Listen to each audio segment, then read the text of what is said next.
So ang sunod na trabaho ay itong cover. Yung half moon sa likod, apat yun. So yung half moon, apat yun lahat. Kasi nag-slip. So andito yung ano, naka-prepare na. Yung gasket. Ayan. Yung apat na half moon. Ayan. Sana yung isa, ito na. Yung apat, yun ang isusunod. Sabi nung may-ari, unahin muna yung na kung umandar o mapaandar lang. Ang akala kasi nila may problema na yung makina. Kasi may Hilux sila, pinalit nila yung battery, ayaw pa rin. Yun. Hindi nila alam na starter lang pala yung problema. Kaya palit-palit sila ng battery hanggang tulak, andar. Tapos panay tulak nila, tulak hanggang sa hindi na umandar. Kaya tinambay na dito, 3 months na itong nakatingga dito. Okay naman at napaandar natin. So pagpatakbo nito, kargahan yung hangin, then kasi flat, then doon ko na sa shop gagawin yung pagpalit ng gasket. Ayan, kasi dito home service tayo. Ayan. Okay. Di pa tayo tapos. Sa mga nag-subscribe, thank you so much sa inyong suporta guys. Ito yan, Isuzu D-Max. Sa hindi pa nakapag-subscribe, baka mapagbigyan nyo si Mechanic 2001.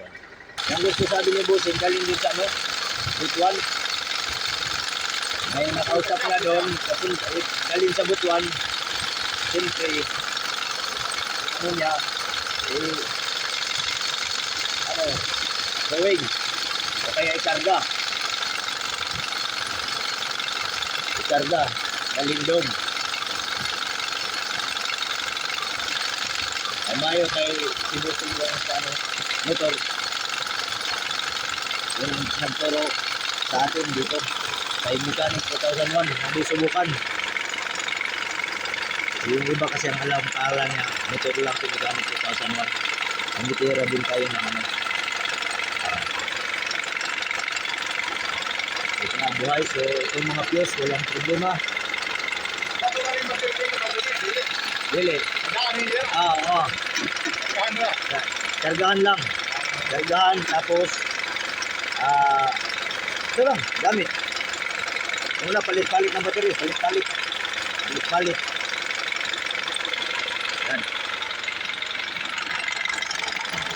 So observe lang muna. Ayan yung bago natin starter. Bagong repair lang yan, napakalinis.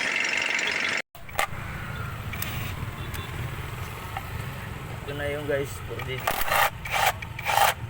pinaandar ng Mechanic 2001. Ngayon quiz na naman ang may-ari na palitan yung half moon dito, apat buong gasket ng cover. So, tanggal lang lahat ng mga obstruction, siyempre injector, socket, then return, tanggal, then pagkatapos itabi natin itong mga ano, diretso na, madali lang naman guys. Sa mga naka Isuzu D-Max, pag may problema tagas dito, yan, pwede na kayong mag DIY, panoorin lang to, madali lang guys, tanggalin lang to. Ito, siyempre itong injector, socket, then return, boss. Pagkatapos ito at baklas na. Ano lang kadali guys. Ayan. Ayan yung laman ng 4GG1. Kita naman kung gaano katibay ang makina yan. Timing chain ang gamit. Ayan. Itong apat injector nasa loob. Kahapon pa ito natapos. So nakita may EBS problem. Tinanong ko yung may-ari kung na-resolbahan na ba, kasi isama na natin ang EBS. Umilaw kasi yung EBS light. Ang problema kung hindi module ng EBS o di kaya yung speed wheel sensor o yung harness. Karamihan ito yung harness andun sa baba, putol-putol o kaya yung sakit. Pero sabi ng may-ari okay na yun, napalitan na daw nila. Ang kulang na lang ay pag-delete. Ito na yung half moon 7079, tandaan yung part number 7079, pareho lang, apat. Yan. Din 338. Yan. 77 97 94 5338. Part number. Yan. Sakto talaga yan. Ito yung half moon, apat. Harap at saka likod. Dalawa sa likod, dalawa din sa harap. Okay. Ito na yung gasket. Kailangan shot lang. Hindi na kailangan lagyan ng RTP. Basta bago. Hindi ko na naipakita paglagay ng cover. Madali lang naman. Shot lang. Iwas-iwas lang sa Kailangan dito rin. Dali lang naman. Then bolt. Nut lang dito, isa. Dan lahat bolt na. Ito yung bolt niya. Yan. 6mm lang. Sa DIY, pwede na. Pwede nang hindi nyo ipaano sa madali lang naman. Lagyan lang natin ng bolt. Then higpitan ko. Mamaya ipakita ko na pagkatapos. Paghigpit, gamit lang, hand tight lang. Unahin lang dito sa gitna, dito. Din ito pwede ikis hanggang sa dulo. Ikis-ikis para pantay yung higpit. Okay.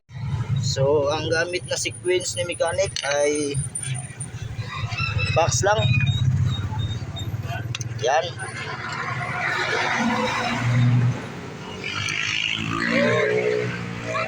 Ikis lang, ikis. Para pantay yung higpit.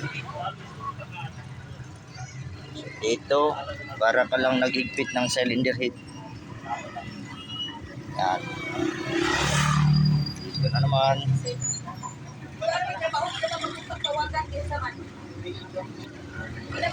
Dito. Okay guys, tapos na. Lahat kinabit na. Yan, dalawang sakit ng injector. Nilagyan na lang ng zip tie dahil wala na yung lock. Pati doon sa malutong na. Ito, yung una ang tali niya ay ito. Pero ginawa natin zip tie. So tapos na. Paandarin na natin. Ito pinandar na, no? Nahuli yung video. So unang andar talagang hard start muna. Medyo matagal siya umandar. Gawa ng binaklas natin yung fuel, return din. Yan. Pero ito ayos na. Try. Uli. Sikan. Normal lang sa pagbaklas nito. Normal lang talaga pagpaandar na medyo delay. Medyo tagal ng ilang segundo. Pero ngayon, okay na yan. Try ko yan.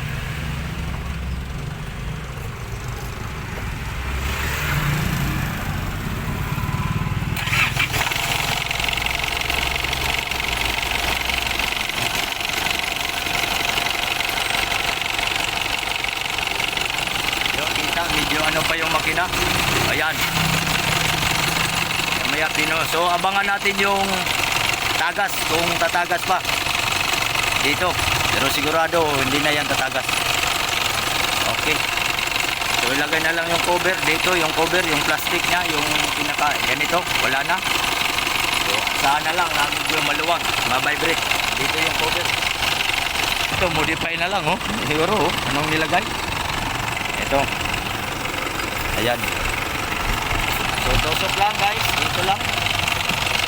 Ganyan. Dito lang. Dito.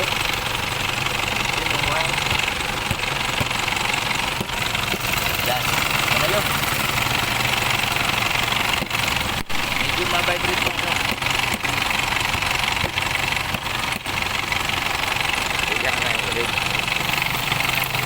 Ayan guys. Pinalit ko na yung BIOS dito sa pwesto kanina. Yung D-Max na naman yung sa kabila.